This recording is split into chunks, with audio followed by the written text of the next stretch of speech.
तो जैसा कि हम प्रीवियस क्लासेस में बात कर रहे थे जे क्वेरी की। जे क्वेरी क्या है?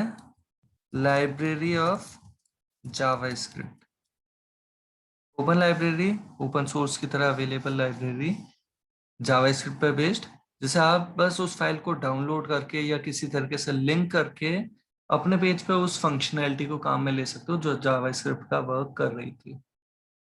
जावास्क्रिप्ट बेस्ड फंक्शनैलिटी अवेलेबल हो रही थी jQuery की हेल्प से। एक अलग अप्रोच के साथ सेलेक्टर आता है और फिर उसे हम काम में ले रहे हैं। आज की क्लास में जो हम बात कर रहे हैं वो बात कर रहे हैं बूट स्ट्रैप की। बूट स्ट्रैप के लिए पहले एक चीज कहना चाहेंगे, ये भी एक लाइब्रेरी है। लेकिन ये लाइब्रेरी एक्चुअली में बूट स्ट्रैप हमें जो लाइब्रेरी प्रोवाइड कर रहा है वो CSS की भी और jQuery की भी। jQuery इटसेल्फ लाइब्रेरी थी जावास्क्रिप्ट की, तो हम कह सकते हैं बूटस्ट्रैप लाइब्रेरी प्रोवाइड कर रहा है CSS और जावास्क्रिप्ट की वर्किंग के लिए, जिसकी हेल्प से रेस्पॉन्सिव लेआउट क्रिएट किया जा सके। रेस्पॉन्सिव लेआउट का मतलब होता है एक ऐसा वेब पेज, एक ऐसा डिजाइन क्रिएट करना जो अलग अलग डिवाइस पे भी देखें। अलग अलग डिवाइस का मतलब लैपटॉप स्क्रीन पे, डेस्कटॉप की स्क्रीन पे, मोबाइल पे, टैब पे, अलग अलग डिवाइस स्क्रीन, अलग अलग साइज की स्क्रीन पे देखें तो अपीयरेंस उसकी अच्छी बनी रहे। वो सेंस होता है रेस्पॉन्सिव लेआउट का, जहां पे हॉरिजॉन्टल स्क्रॉल बेटर कंसिडर नहीं होता। वर्टिकल तो डेटा आगे अवेलेबल रहेगा ही, जैसा हम चाहते हैं वैसा ही।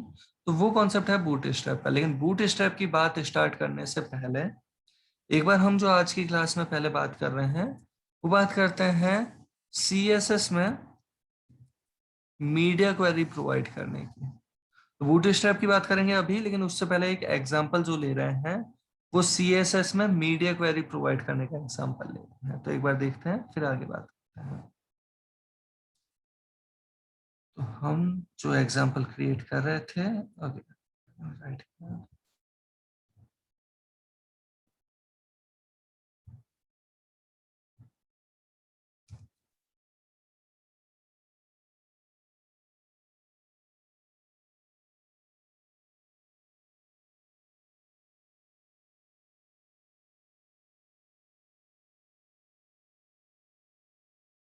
ये जो हम HTML पेज प्रोवाइड कर रहे हैं जिसमें हम CSS के साथ एक रेस्पॉन्सिव मैनर की कुछ बात करना चाह रहे हैं, रेस्पॉन्सिव लेआउट की बात करना चाह रहे हैं।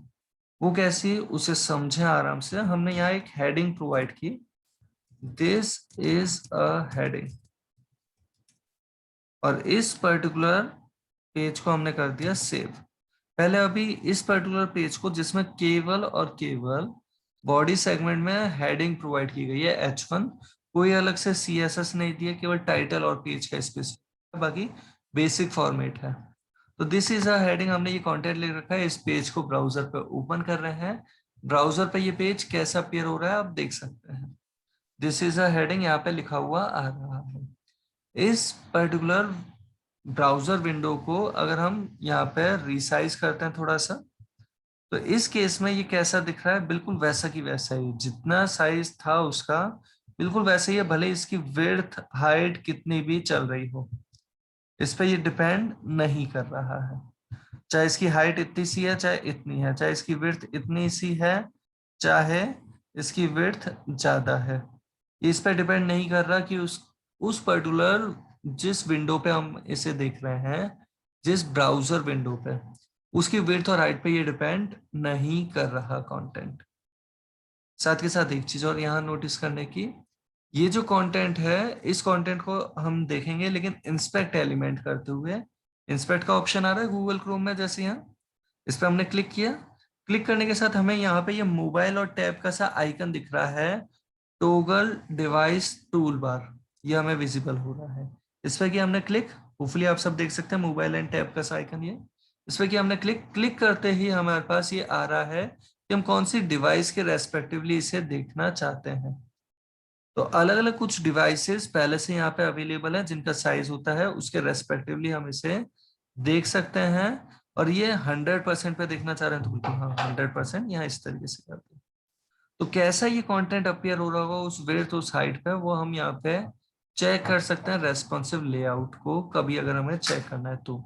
साथ के साथ कई बार ऐसा भी होगा कि डिवाइसेस लिमिटेड कुछ नेम्स प्रोवाइडेड है, आप अपनी तरफ से कुछ नया अगर यहाँ पे प्रोवाइड करना चाहते हैं तो यहाँ पे आप इनमें से भी पिक कर सकते हैं।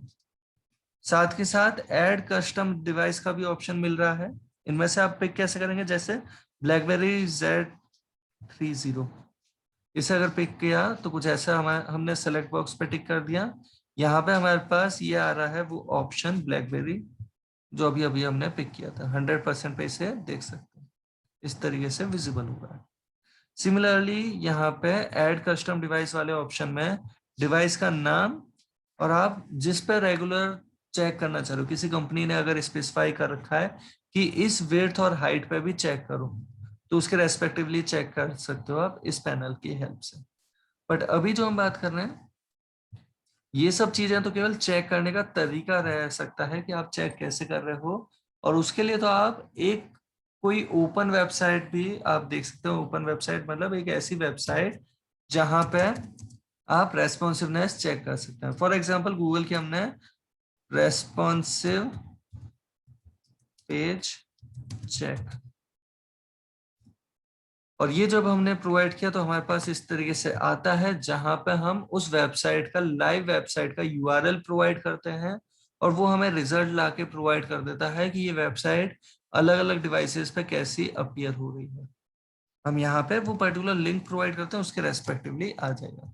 जैसे अभी के लिए बस ऐसी एग्जाम्पल के लिए हम यहाँ पे बात कर रहे हैं, हमने यहाँ पे प्रोवाइड कर दिया google.com।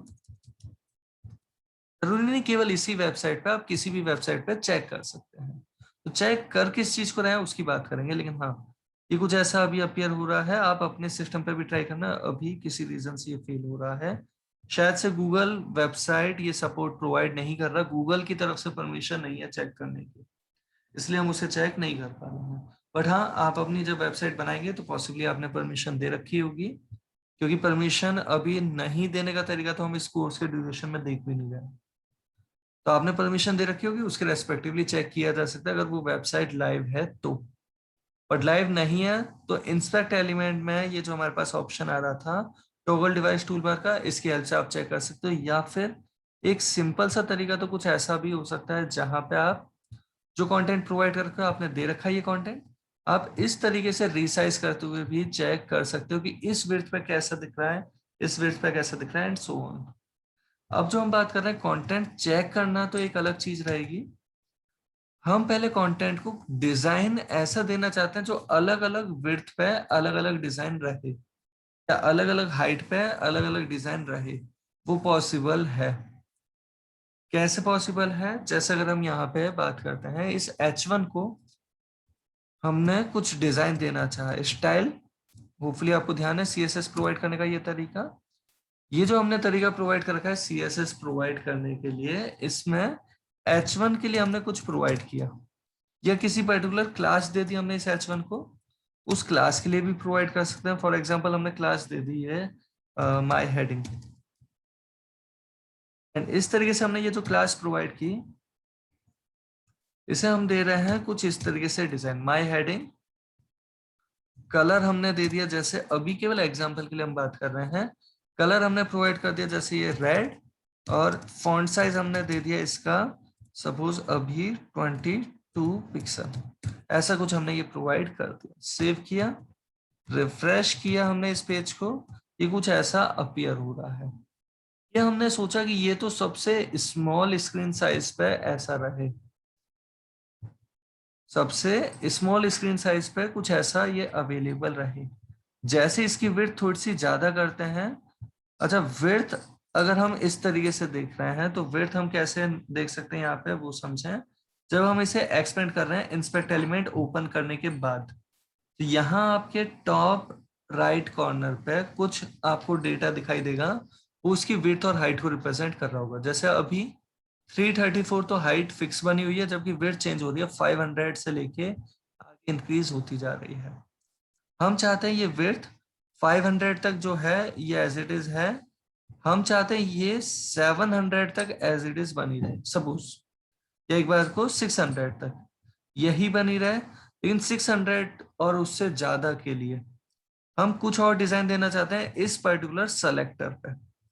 फॉर एग्जाम्पल हम ये डिजाइन जो देना चाहते हैं इसी सेलेक्टर पे, वो कैसा हमने प्रोवाइड करना चाहा इसी सेलेक्टर पे डिजाइन कि ये ब्लू कलर का हो जाए, जैसे उस पर्टिकुलर वेट से ज्यादा जाइए, और साथ के साथ इसका साइज भी थोड़ा सा इंक्रीज करते हैं, से 26 पिक्सल कर देते हैं। लेकिन कब? तो ये चीज हम, जैसे आप किसी प्रोग्रामिंग लैंग्वेज में इफ देते थे, कंडीशन देते थे, उस कंडीशन के साथ आप ये चीज प्रोवाइड करते कुछ इस तरीके से कि इफ के अंदर देते थे। शायद से आपको किसी ना किसी प्रोग्रामिंग लैंग्वेज का तो आइडिया होगा, पॉसिबली मे बी केवल सी प्रोग्रामिंग का, अगर किसी का भी थोड़ा भी आइडिया है तो इस तरीके से आप इफ एल्स कुछ देखा होगा। यहाँ हम इफ की बात नहीं कर रहे, यहाँ पे हम वो कंडीशन देना चाहते हैं जो हमें हेल्प करे कि ये वाली CSS अप्लाई करनी है या नहीं करनी, जो इसके अंदर दी जा रही है। और इसे प्रोवाइड करने का तरीका जो हम बात कर रहे हैं वो CSS का तरीका रेस्पॉन्सिव लेआउट के लिए, वो है मीडिया क्वेरीज। CSS की ये जो मीडिया क्वेरी है उसे लिखने का तरीका @media, @media as it is provide किया CSS में। यहाँ पे हम प्रोवाइड कर रहे हैं जैसे मैक्सिमम विड्थ या मैक्सिमम हाइट या मिनिमम विड्थ या मिनिमम हाइट, इस तरीके से हम प्रोवाइड कर सकते हैं। यहाँ पे जो अभी हमें रिक्वायर्ड है वो क्या रिक्वायर्ड है, स्मॉल स्क्रीन जब चल रही थी तब तो वही चीज अवेलेबल रहे, जैसे 60 या 60 से ज्यादा हो तब हमें इसका कलर चेंज करना है। तो हम यहाँ पे क्या दे रहे हैं, मिनिमम विड्थ, सॉरी 60 नहीं 600 था, राइट। तो जब मिनिमम विड्थ 600 या 600 से ज्यादा हो तब हम कलर चेंज करना चाहते हैं, अदरवाइज नहीं। तो हमने यहाँ पे क्या प्रोवाइड किया, मिनिमम विड्थ, और मिनिमम विड्थ के साथ हमने दे दी वैल्यू, वो वैल्यू दे दी जैसे ये 600 पिक्सल, कि जब विड्थ मिनिमम 600 हो, 600 या फिर 600 से ज्यादा है तो ये CSS भी अप्लाई कर देनी है। और एक चीज तो आप सभी जानते ही हैं कि अगर हम सेम सेलेक्टर पे दो CSS प्रोवाइड करते हैं जो एक्चुअली में सेम प्रॉपर्टी के लिए है, तो वर्क कौन सी वाली करती है, बाद वाली। फॉर एग्जाम्पल हम बॉडी को अगर बैकग्राउंड कलर, जैसे अभी तक जो भी दे रखा है उसे तो कमेंट किया एक बार,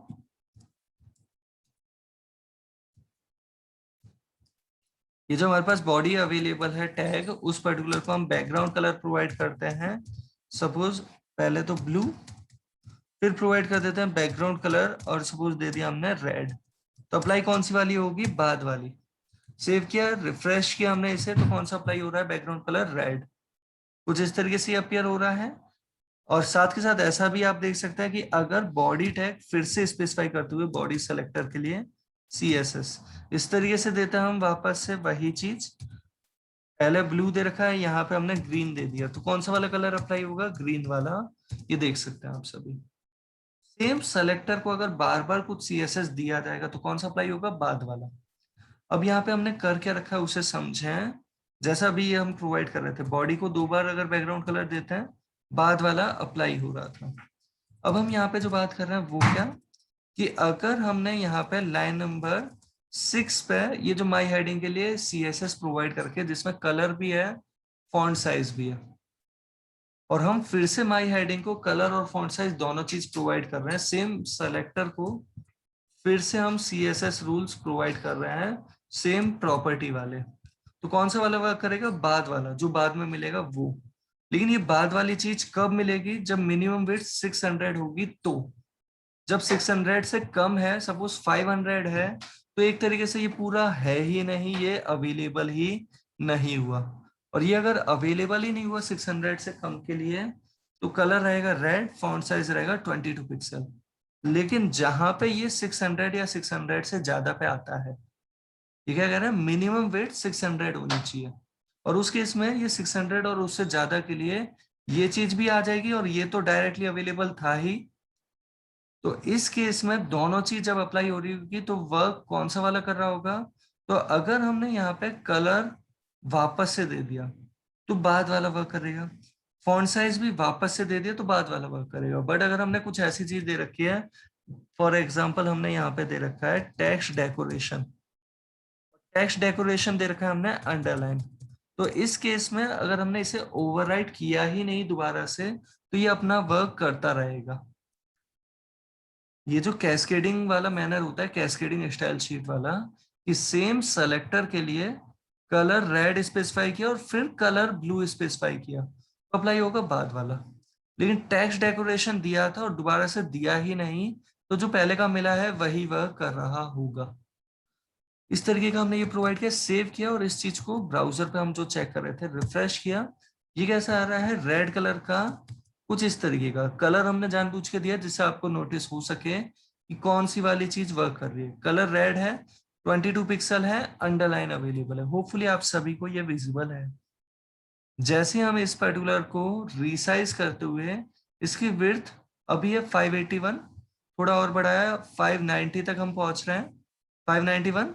अब अगर हम बढ़ाते हुए 600 तक पहुंचते हैं, तो जैसे ही 600 पे पहुंचे, इस वक्त इसकी जो फॉन्ट साइज है वो थोड़ा सा इंक्रीज हुआ, अंडरलाइन आ गई, ब्लू कलर का अवेलेबल है। तो अंडरलाइन तो वो था ही पहले से, कलर चेंज कर दिया, फॉन्ट साइज चेंज कर दिया। और फॉन्ट साइज में अगर वो चेंजेस आपको नोटिसेबल चेंजेस नहीं लगे हो बाई चांस, तो थोड़ा और हमने इंक्रीज कर दिया, रिफ्रेश किया इसे। ये 28 पिक्सल है, जबकि इससे छोटे होने पे ये उससे छोटा साइज था, 22 पिक्सल जो हमने प्रोवाइड कर रखा। ये अलग अलग विड्थ पे, फॉर एग्जांपल ये मोबाइल पे था तो ये टैब पे ऐसा अपीयर हो रहा है। एंड सिमिलरली इससे बड़ी साइज के लिए भी हम अपीयर करवाना चाह रहे हैं कुछ। तो सपोज जैसे हमने यहाँ पे इसे प्रोवाइड कर दिया से 850 पिक्सल पे, मिनिमम 850 पिक्सल हो, तो हम इसे दे रहे हैं सपोज ग्रीन, ऐसा प्रोवाइड कर रहे हैं, और इसका साइज फिर इंक्रीज कर रहे हैं और यहाँ पे प्रोवाइड कर रहे हैं सपोज 34 पिक्सल। सेव किया, एंड इस पर्टिकुलर को जब रिफ्रेश कर रहे हैं ये वैसे की वैसे ही दिख रहा है। स्मॉल स्क्रीन साइज पे रेड वाला आ रहा है, इस पे ब्लू वाला आ रहा है, और इससे बड़े पे ये जब आ रहा है हमारे पास किस साइज पे, 850 और उससे ज्यादा पे ग्रीन वाला। 850 से कम होने पे ऐसा था, 850 होते ही ऐसा वाला अपीयर हो रहा है। 850 पे भी यही ग्रीन वाला ही अपीयर हो रहा है, राइट। तो 850 और उससे बड़े पे ये ग्रीन इस तरीके से अपीयर हो रहा है, एंड सो ऑन। आपको जिस भी डिवाइस पे वर्क करना है आप इस तरीके से वर्क कर सकते हैं। जैसे हमने यहाँ पे प्रोवाइड कर दिया से,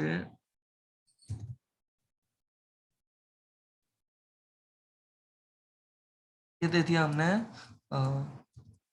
1120, ऐसा कुछ हमने प्रोवाइड कर दिया, सेव किया, रिफ्रेश किया। रैंडमली कुछ भी हमने पिक्सल प्रोवाइड किया ना, ऐसा मत सोचना किसी डिवाइस के लिए स्पेसिफिक, क्योंकि रेस्पॉन्सिवनेस का मतलब है हर एक डिवाइस को सोच के कर रहे हो। और डिवाइस डे टू डे जो न्यू डिवाइसेस आ रही हैं सब अलग अलग साइज की आती जा रही हैं। अलग अलग मोबाइल का साइज अलग अलग आपको देखने को मिल रहा है, अलग अलग टैब का साइज अलग अलग है, लैपटॉप में साइज अलग अलग है, तो बहुत सारे साइज हैं। तो कहाँ तक देखना चाहते हैं, तो एक चीज तो या तो आप अपनी तरफ से आप जितना भी रेस्पॉन्सिव रख सकते हो वो सब रखो। दूसरी चीज, किसी पर्टिकुलर डिवाइस पे कोई इश्यू आता है टेस्टिंग करते टाइम पे, तो उस पर्टिकुलर साइज के लिए फिर CSS प्रोवाइड की जा सकती है।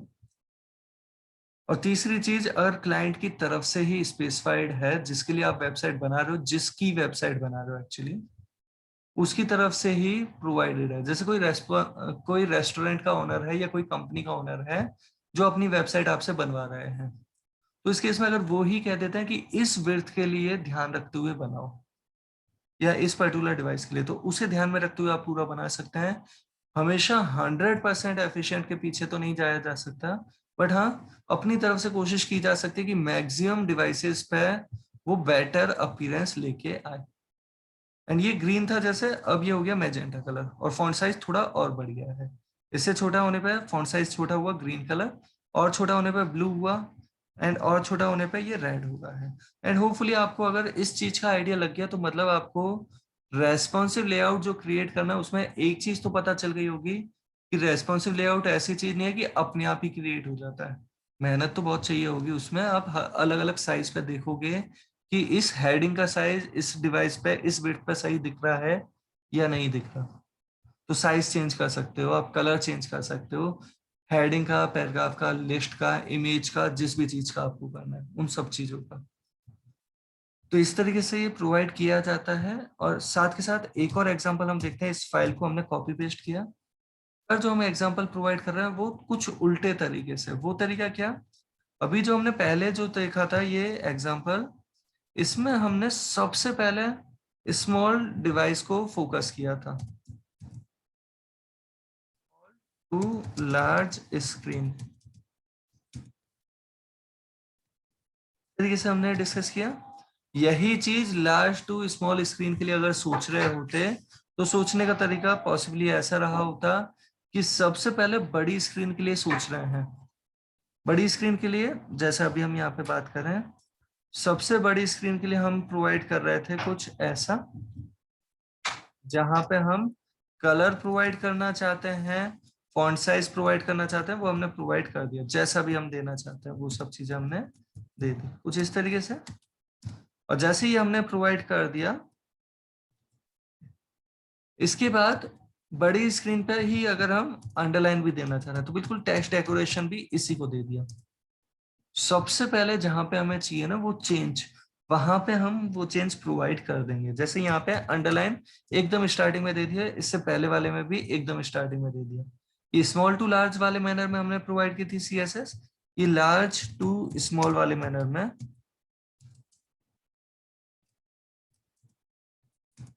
प्रोवाइड कर रहे हैं। और इस तरीके से ये जो हमने दिया माय हेडिंग, इस तरीके से हमने ये प्रोवाइड कर रखा है। सेम पेज कॉपी पेस्ट किया था, बस यहाँ पे मैजेंटा कलर बड़े साइज पे 42 पिक्सल का और अंडरलाइन के साथ चाहिए। उसके बाद क्या कर रहे हैं, उससे छोटा साइज जब आए तब के लिए हम मीडिया क्वेरी प्रोवाइड कर रहे हैं। और मीडिया, और यहाँ पे दिया हमने मैक्सिमम विड्थ वाले मैनर में, अगर विड्थ के रेस्पेक्टिवली, जो मोस्ट ऑफ द टाइम किया जाता है विड्थ के कंपैरिजन के साथ। तो उसके लिए अगर कहें तो मैक्सिमम विड्थ अगर हमारे पास आती है जैसे सपोज 1120 पिक्सल, ऐसे कुछ हमने रैंडमली डेटा ये प्रोवाइड किया। और इस पर्टिकुलर मैक्सिमम विड्थ के लिए अगर हम दे रहे हैं, मैक्सिमम विड्थ मतलब 1120 पिक्सल या उससे कम के लिए हम ये चीज प्रोवाइड कर रहे हैं। इफ देने का ही तरीका है, आप जैसे किसी प्रोग्रामिंग लैंग्वेज में एक चीज तो देते हैं कि वो नंबर जब ग्रेटर देन हो 10 से, तो हमें काम करना है वो चीज ऐसे। जबकि दूसरा तरीका सोचने का ऐसा होता कि ग्रेटर देन 10 वाला तो पहले दे दिया, यहाँ पे प्रोवाइड कर रहे हैं जब वो नंबर लेस इक्वल हो 10 के, तो ऐसा।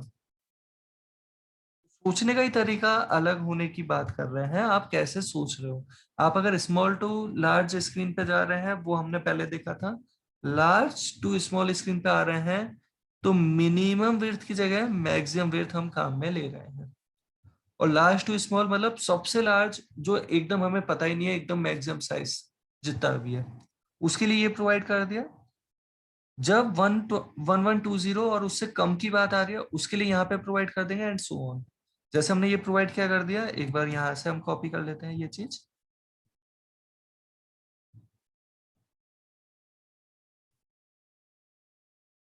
तरीके से एंड सिमिलरली हम ये जो नेक्स्ट प्रोवाइड कर रहे हैं, मिनिमम विड्थ हमने जो प्रोवाइड की थी उसकी जगह पे अब मैक्सिमम विड्थ के साथ वर्क कर रहे हैं। 850 पिक्सल और उससे कम के लिए अगर हम बात कर रहे हैं तो उसके लिए हम कुछ ऐसा प्रोवाइड करना चाहते हैं।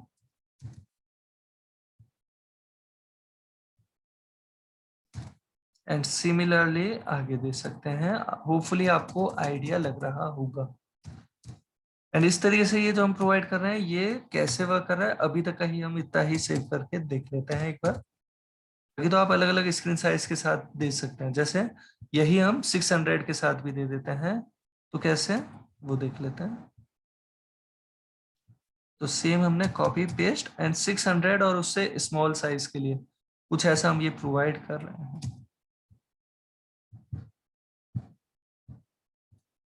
यहाँ पे टेक्स्ट डेकोरेशन फिर से देने की जरूरत नहीं है, बिल्कुल नहीं देंगे टेक्स्ट डेकोरेशन।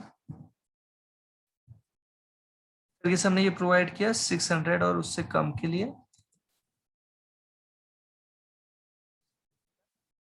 पेज को जब ब्राउजर पे देख रहे हैं, एक बार इस पेज को ओपन कर रहे हैं ब्राउजर पे, देखा तो बिल्कुल वैसा ही दिख रहा है।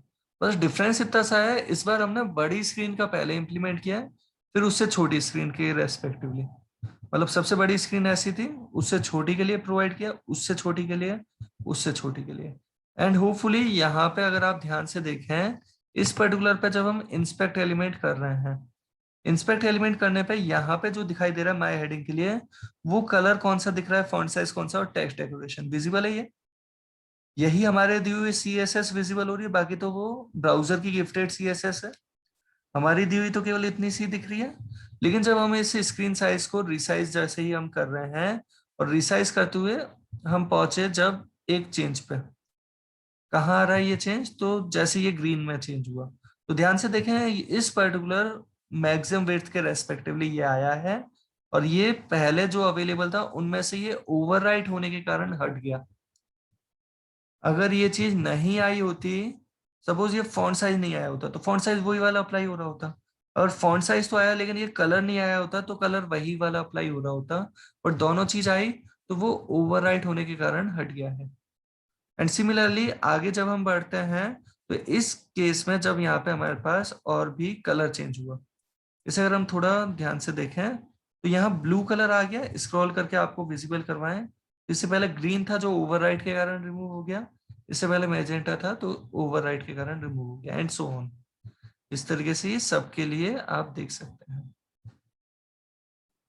रेड वाले केस में ब्लू वाला भी ओवरराइट हो रहा है जैसे।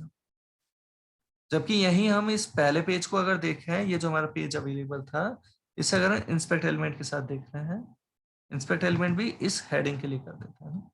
ओके, तो ये हेडिंग वाला जो देख रहे हैं यहाँ पे केवल रेड अवेलेबल है, बाकी अवेलेबल नहीं है स्मॉल स्क्रीन पे। मतलब मोबाइल यूजर को अगर ज्यादा ध्यान में रख रहे हैं तो स्मॉल पे पहले सोच रहे हैं, क्योंकि स्मॉल पे कम से कम CSS दी तो पेज लोड जल्दी हो गया। फिर थोड़ा और बड़े पे अगर सोचा तो इसमें थोड़ा ज्यादा टाइम लगा होगा, क्योंकि एक्स्ट्रा CSS भी अप्लाई होगा, ओवरराइड हो रहा है तो थोड़ा सा ज्यादा टाइम लगा होगा। और इससे भी अगर बड़े पे जाते हैं तो उससे भी थोड़ा ज्यादा टाइम लगेगा, क्योंकि कुछ एक्स्ट्रा CSS और यहाँ पे अप्लाई हो रही है। जैसे ग्रीन वाली आ गई, ब्लू वाली ओवरराइट हो रही है, और ब्लू वाली ने रेड वाली को ओवरराइट कर रखा है। तो ये कुछ इस तरीके से आप देख सकते हैं, ये मल्टीपल CSS सेम सेलेक्टर के लिए प्रोवाइड की गई है ओवरराइटिंग वाले मैनर में, लेकिन एक कंडीशन बेसिस पे डिसाइड करते हुए। और अब जो हम बात कर रहे हैं बूट स्ट्रैप की, बूट स्ट्रैप एक लाइब्रेरी अवेलेबल है जो CSS के लिए भी है और jQuery के लिए भी है। और बूट स्ट्रैप का जो यूज, जो सिग्निफिकेंस सोचा गया कि क्यों बना रहे हैं इस लाइब्रेरी को, CSS और jQuery की लाइब्रेरी, उसका एक जो मेजर रीजन कहा गया वो है रेस्पॉन्सिव लेआउट के लिए। रेस्पॉन्सिव लेआउट में हमें ये मेहनत करनी पड़ रही थी, वो मेहनत वो खुद अगर कर ले, अपनी तरफ से वो CSS का कोड प्रोवाइड कर दे, jQuery का कोड प्रोवाइड कर दे, तो हम डायरेक्ट उसे काम में ले सकें। वो चीज है हमारे पास बूट स्ट्रैप।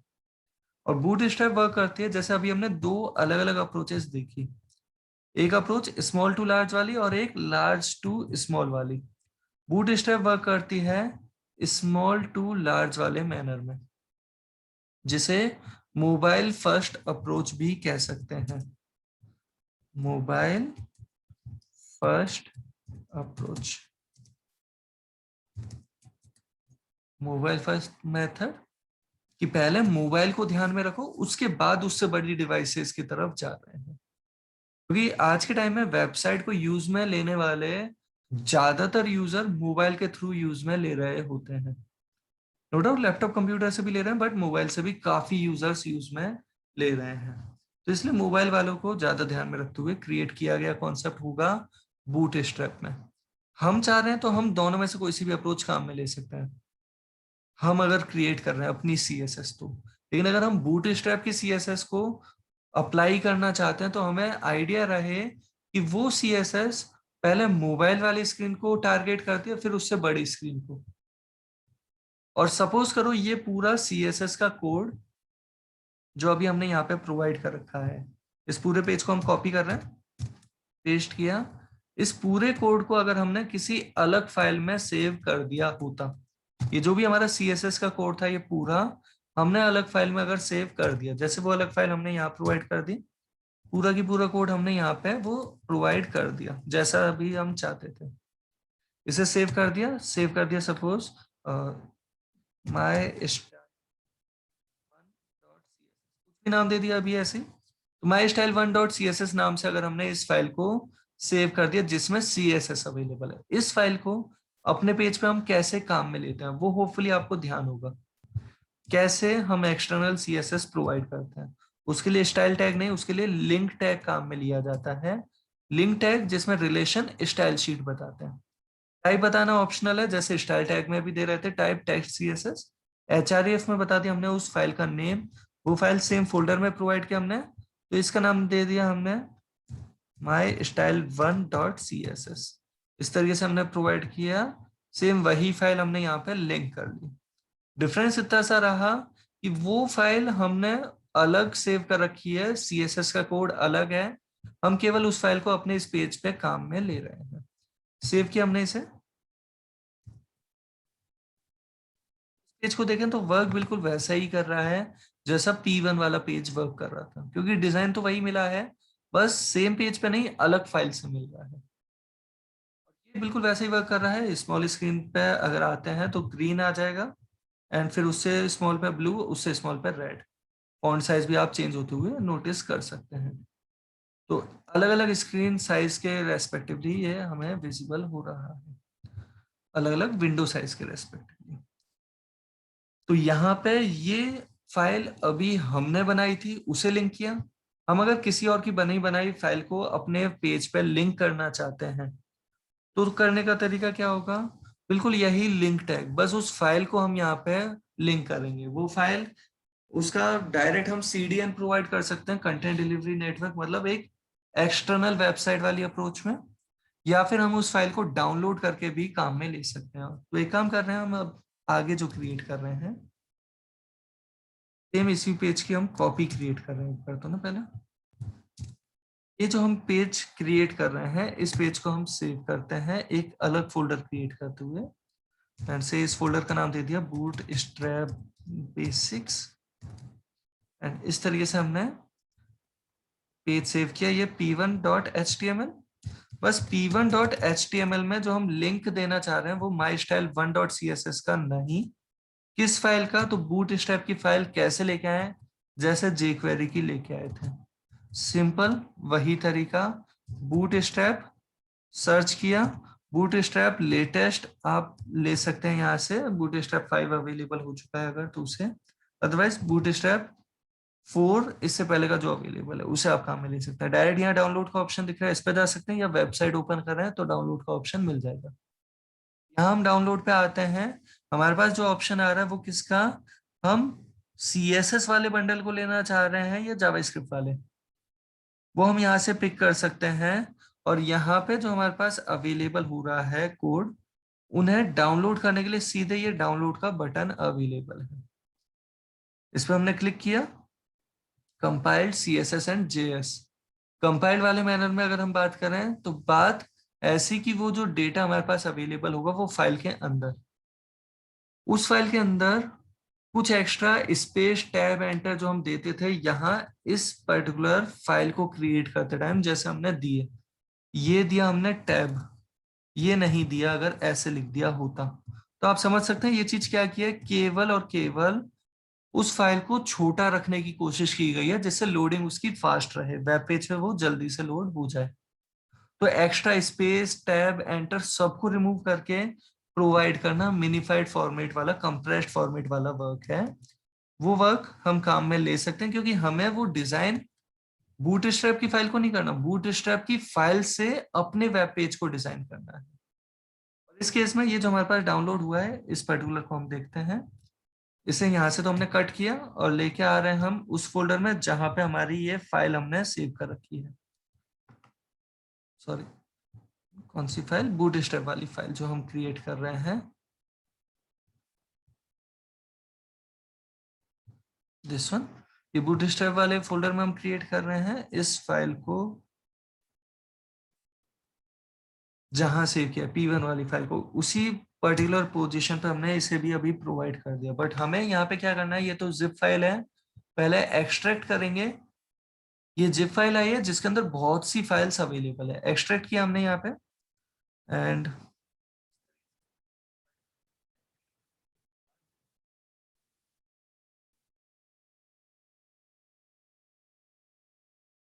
हमारे पास ये फोल्डर आ गया। P1 फाइल यहाँ पे एक फोल्डर अवेलेबल है। हम जो लिंक प्रोवाइड करना चाहेंगे उसके लिए अभी से हम यहाँ पे थोड़ा ध्यान दें। तो यहाँ पे लिंक प्रोवाइड करते टाइम सब फोल्डर का नेम स्लैश उस फाइल का नेम क्या है, तो यहाँ पे एक और फोल्डर आ रहा है, तो ये तो दोनों सेम फोल्डर हैं। इन दोनों को हमने कर दिया मर्ज, कट करके लाके यहीं पे अगर प्रोवाइड किया तो ये मर्ज हो गया होगा। ओके जैसे ही मर्ज हो गया, डायरेक्ट इसी नेम के फोल्डर के अंदर ये CSS और JS अवेलेबल है। अभी हम फोकस कर रहे हैं CSS पे। तो CSS वाले फोल्डर को ओपन किया जिसमें बहुत सारी CSS फाइल अवेलेबल है। हम जो अभी काम में लेना चाह रहे हैं, आप इन सब CSS फाइल में कुछ एक्स्ट्रा हमारे पास CSS प्रोवाइडेड है अलग अलग रीजन से।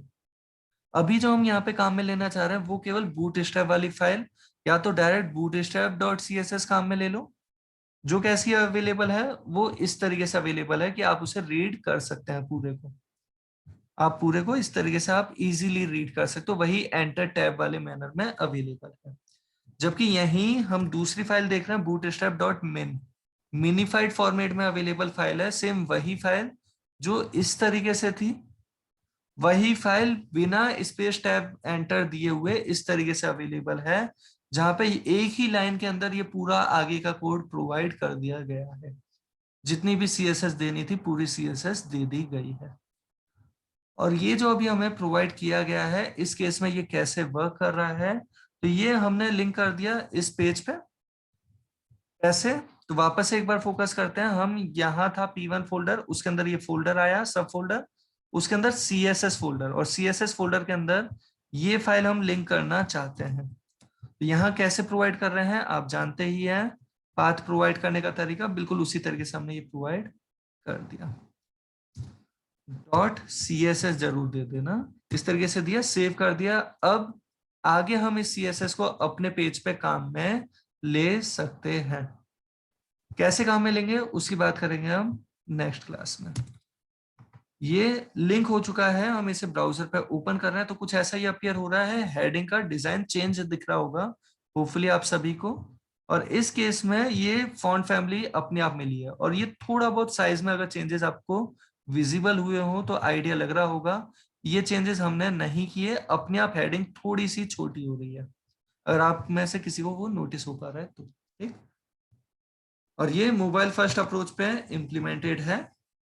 इंस्पेक्ट एलिमेंट में अगर हम ओपन करते हैं इस हेडिंग के लिए, तो हेडिंग का फॉन्ट साइज कैसा प्रोवाइडेड है, 2.5 REM पिक्सल की तरह REM अवेलेबल है रेस्पॉन्सिवनेस क्रिएट करने के लिए। तो कुछ इस तरीके से ही अवेलेबल है, मिनिमम विड्थ के साथ ये प्रोवाइडेड आपको दिख रहा है, बिल्कुल वैसे ही CSS अवेलेबल है। तो होपफुली यहाँ तक की बात का आपको आइडिया लगा होगा। जितने भी टैग हम काम में ले रहे हैं उन सब के लिए, मोस्ट ऑफ द टैग्स के लिए ये अवेलेबल है अपनी तरफ से एक डिजाइन देने का तरीका। तो आज के लिए इतना ही।